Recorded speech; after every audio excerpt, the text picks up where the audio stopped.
नमस्कार, मैं हूं अंकुर। आप देख रहे हैं सत्य हिंदी। एक नजर अब तक की सुर्खियों पर।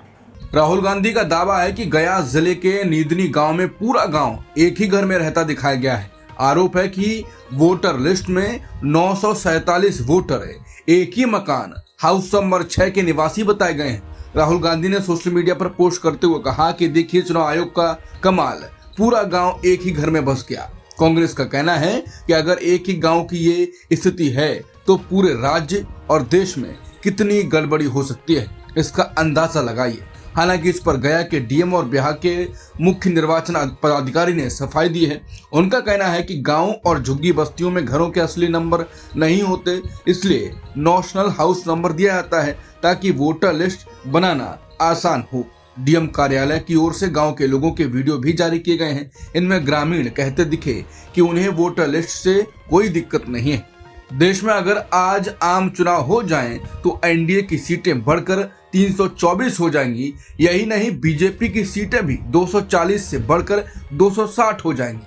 हालांकि पार्टी बहुमत के जादुई आंकड़े 272 से नीचे ही रहेगी। इंडिया टुडे और सी वोटर के मूड ऑफ द नेशन सर्वे में ये नतीजे निकल कर आए हैं। सर्वे में ये पूछा गया कि अगर आज लोकसभा चुनाव हो जाएं तो किस पार्टी को कितनी सीटें मिलेंगी। सर्वे में सामने आया कि बीजेपी को 260, कांग्रेस को 97 यानी 97 और अन्य को 186 सीटें मिलने का अनुमान है। आरएसएस प्रमुख मोहन भागवत ने भाजपा अध्यक्ष के चयन में आरएसएस की भूमिका पर बोलते हुए बड़ा बयान दिया। उन्होंने कहा कि मैं शाखा चलाने में माहिर हूँ, भाजपा सरकार चलाने में माहिर है। हम एक दूसरे को सिर्फ सुझाव दे सकते हैं। उन्होंने आगे कहा कि हम फैसला नहीं करते, अगर हमें फैसला करना होता तो क्या इसमें इतना समय लगता। उन्होंने कहा कि संभव ही नहीं है कि संघ ही सब तय करता है। मैं 50 साल से शाखा चला रहा हूँ, वो कई साल से राज्य चला रहे हैं। हर किसी की अपनी विशेषज्ञता है, सलाह दी जा सकती है लेकिन फैसला उसी फील्ड का होगा। संसद में पास हुए सीएम पीएम जेल में रहने पर पदमुक्त बिल पर भी उन्होंने कहा कि हमारा नेतृत्व हमेशा साफ और पारदर्शी होना चाहिए। संसद जो भी तय करेगी, संघ की सहमति भी उसी में होगी।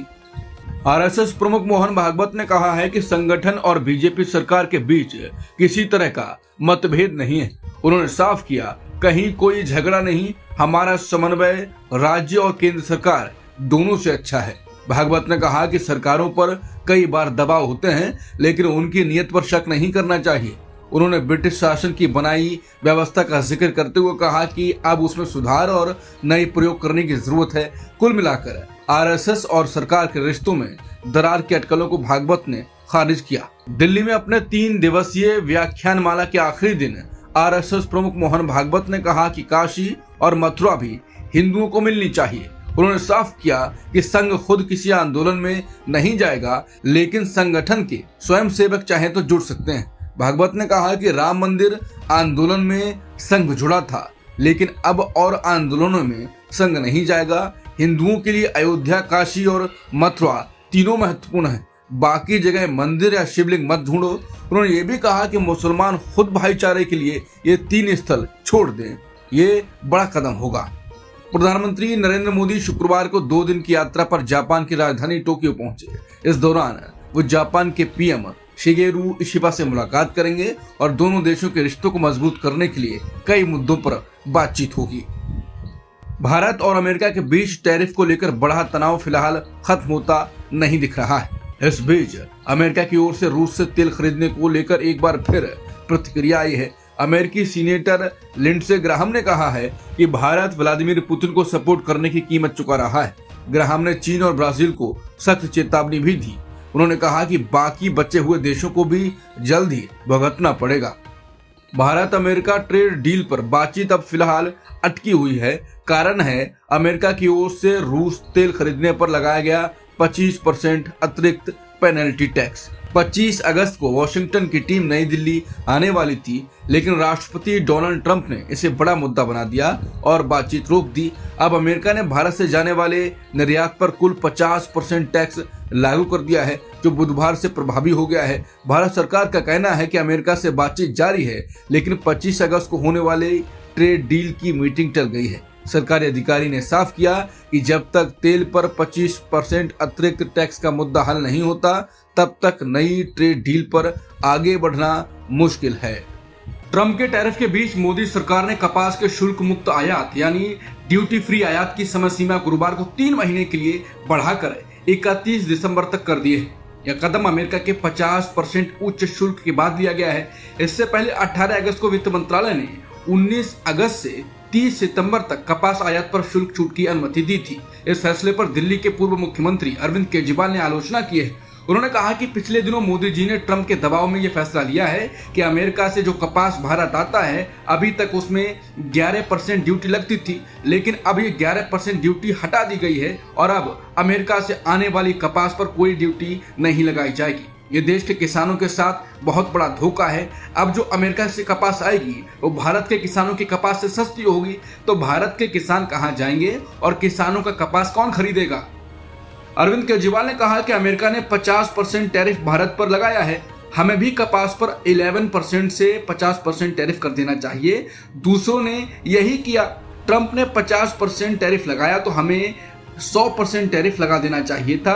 क्या हम कमजोर देश हैं? केजरीवाल ने कहा कि मोदी सरकार ने किसानों के साथ बहुत बड़ा धोखा किया है। भारत सरकार ने हाल ही में कपास पर लगने वाली इंपोर्ट फीस को हटाने का महत्वपूर्ण फैसला किया। उसका अमेरिका के कृषि विभाग ने स्वागत किया है। इस फैसले से भारत और अमेरिका के बीच व्यापार संबंधों को बढ़ावा मिलने की उम्मीद है, लेकिन इसका भारतीय कपास किसानों पर गहरा प्रभाव पड़ सकता है। कपास उत्पादक किसानों में इसे लेकर चिंता देखी जा रही है। अमेरिका के कृषि विभाग ने इस कदम को दोनों देशों के लिए लाभकारी बताते हुए कहा कि इससे अमेरिकी कपास उत्पादकों को भारतीय बाजार में नई संभावनाएं मिलेंगी। ये निर्णय भारत यूएस ट्रेड डील पर बातचीत के दौरान आया है। अमेरिका लंबे समय से भारत से अपने कृषि उत्पादों के लिए बाजार पहुंच की मांग कर रहा है। सुप्रीम कोर्ट के नए जज के रूप में जस्टिस विपुल मनुभाई पंचोली और जस्टिस आलोक आराधे शुक्रवार को शपथ लेंगे, लेकिन शपथ से पहले ही जस्टिस बीवी नागरत्ना, जो सुप्रीम कोर्ट की एकमात्र महिला जज हैं, उन्होंने उनके प्रमोशन पर सवाल उठाए हैं। उन्होंने पूछा है कि जस्टिस पंचोली को 2023 में गुजरात से पटना हाईकोर्ट क्यों ट्रांसफर किया गया, क्यों कुछ वरिष्ठ वकील तत्कालीन सीजेआई डीवाई चंद्रचूड़ और जस्टिस एमआर शाह से मिलने भागे थे ताकि तुरंत ट्रांसफर हो। जस्टिस विक्रमनाथ ने जस्टिस पंचोली को क्यों फटकारा था, और सबसे अहम, जस्टिस जेबी पारदीवाला की राय उनके प्रमोशन पर क्यों नहीं ली गई। यानी शपथ से पहले ही यह मामला सुप्रीम कोर्ट के अंदर मतभेद और पारदर्शिता पर सवाल खड़े कर रहा है। बता दें, जस्टिस विपुल पंचोली गुजरात के अहमदाबाद के मूल निवासी हैं। 1991 में गुजरात हाईकोर्ट में उन्होंने वकालत शुरू की और 2006 तक गुजरात सरकार के वकील रहे। 2014 में वो एडिशनल जज और 2016 में परमानेंट हाईकोर्ट जज बने। 2023 में उनका पटना हाईकोर्ट ट्रांसफर हुआ और जुलाई में वो चीफ जस्टिस बने। अब 2 महीने के भीतर ही उनकी सुप्रीम कोर्ट जज के रूप में नियुक्ति की सिफारिश हो गई है। अब तक की खबरों में इतना ही। बाकी खबरों के लिए बने रहिए सत्यहिंदी.com के साथ। Copyright disclaimer under Section 107 of the Copyright Act 1976. Allowance is made for fair use for purposes such as criticism, comment, news reporting, scholarship, and research. Fair use is a use permitted by copyright statute that might otherwise be infringing.